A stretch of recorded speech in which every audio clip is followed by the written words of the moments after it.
Marilah kita panjatkan doa kita kepada Tuhan. Kita sampaikan permohonan kita kepada Tuhan. Dan mari kita katakan dengan segenap kekuatan kita, dengan segenap tenaga kita, dengan segenap kesungguhan hati kita. Marilah kita berdoa kepada Tuhan. Dan percayalah, Tuhan pasti memberikan kita kekuatan. Halo, selamat datang di channel saya. Sebelum lanjut ke video, mohon di subscribe dan jangan lupa tekan loncengnya ya. Selamat menonton. Shalom. Salam sejahtera dalam kasih Tuhan kita Yesus Kristus. Jumpa kembali dengan saya. Dan pada saat ini saya akan membawakan renungan firman Tuhan untuk kita. Saya berharap kiranya firman Tuhan ini dapat menguatkan setiap kita dalam menjalani kehidupan ini. Judul renungan hari ini masih lanjutan dari renungan sebelumnya, yaitu menghadapi masa sukar. Firman Tuhan saya akan bacakan untuk kita hari ini yang terambil dari Yakobus 5 ayat 16b. Demikian bunyinya. Doa orang benar bila dengan yakin didoakan sangat besar kuasanya. Saya ulangi sekali lagi, doa orang benar bila dengan yakin didoakan sangat besar kuasanya. Ada 5 hal yang harus kita lakukan untuk bisa menghadapi masa-masa yang sukar atau masa-masa yang sulit dalam hidup ini. Apa sajakah itu? Yang pertama, kita harus banyak berdoa. Pengertian banyak di sini adalah kita harus berdoa terus-menerus. Jangan pernah berhenti berdoa.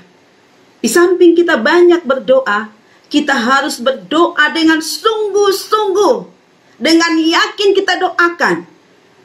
Saudara-saudara yang saya kasihi dalam nama Tuhan, kata yakin didoakan berasal dari bahasa Yunani, desis, yang artinya berdoa dengan energi, berdoa dengan tenaga, berdoa dengan daya.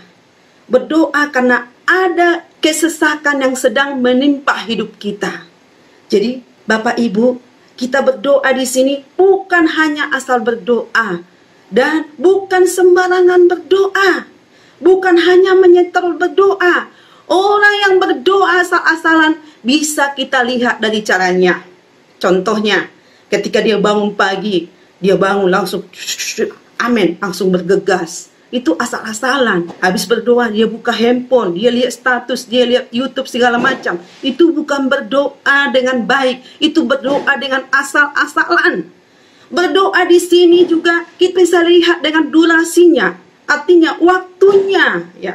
Waktu yang tepat kita berdoa. Kapan itu?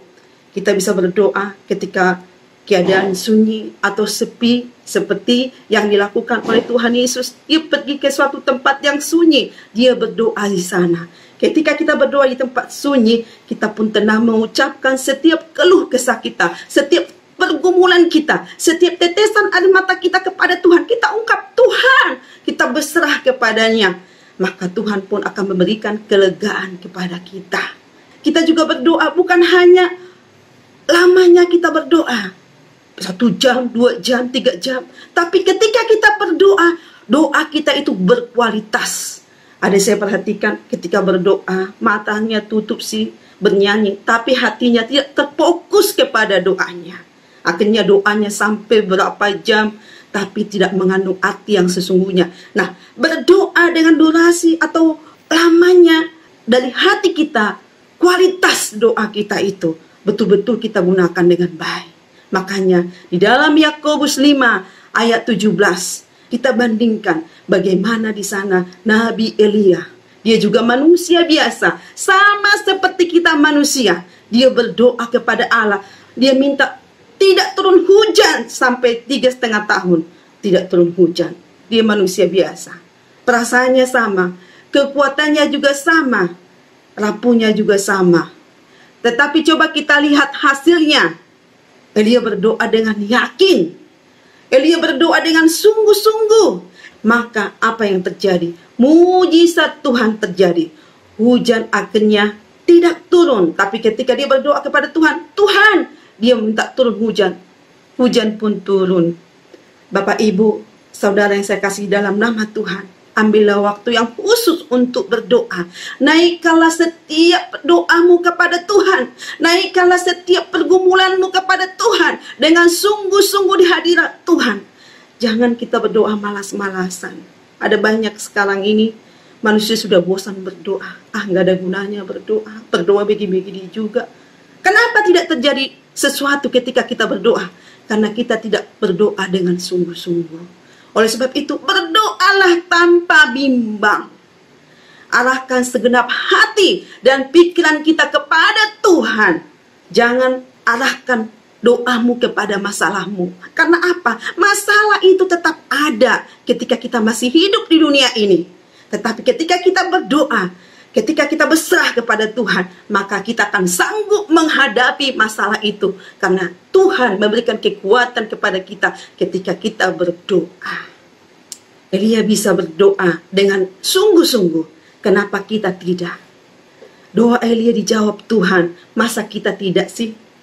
Bapak Ibu yang saya kasih dalam nama Tuhan Yesus, marilah kita panjatkan doa kita kepada Tuhan. Kita sampaikan permohonan kita kepada Tuhan. Dan mari kita katakan dengan segenap kekuatan kita, dengan segenap tenaga kita, dengan segenap kesungguhan hati kita. Marilah kita berdoa kepada Tuhan. Dan percayalah, Tuhan pasti memberikan kita kekuatan dan melepaskan kita dari segala kesesakan, dari segala kesulitan hidup. Terlebih pada saat ini ada banyak persoalan yang dihadapi oleh anak-anak Tuhan. Baik dari segi ekonomi, dari segi pekerjaan, ada banyak hal. Tetapi tetap kita berdoa dengan segenap hati. Saudaraku yang dikasihi oleh Tuhan Yesus, marilah kita renungkan firman Tuhan ini serta kita terima dengan segala kerelahan hati. Selamat beraktivitas. Tuhan Yesus memberkati kita semua. Amin. Terima kasih banyak sudah menonton. Jangan lupa di subscribe ya.